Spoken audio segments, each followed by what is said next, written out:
ఎర్ర ఎర్రి పప్ప, ఎటువంటి కష్టం పడకుండా అసలు ఏ క్వాలిఫికేషన్ లేకపోయినా మీ నాన్న ఉన్నోడనే ఒకే ఒక కారణంతో చెమట కూడా పట్టకుండా స్ట్రైట్ గా ఎంటీ చైర్ లో కూర్చున్న నీకేంత పొగరుంటే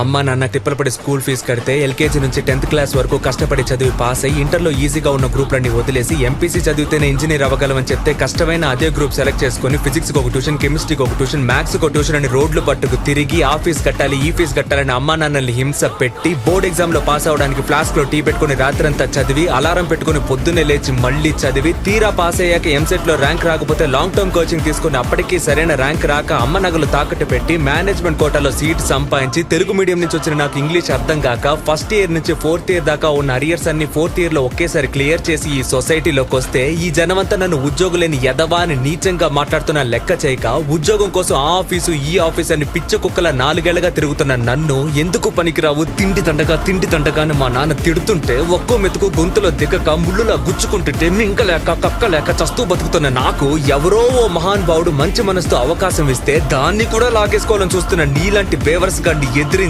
ఈ రోజు నీ ముందు నుంచి మాట్లాడుతున్న ఉద్యోగులేని గ్రాడ్యుయేట్ ని నాకెంత పొగరుండాలరా.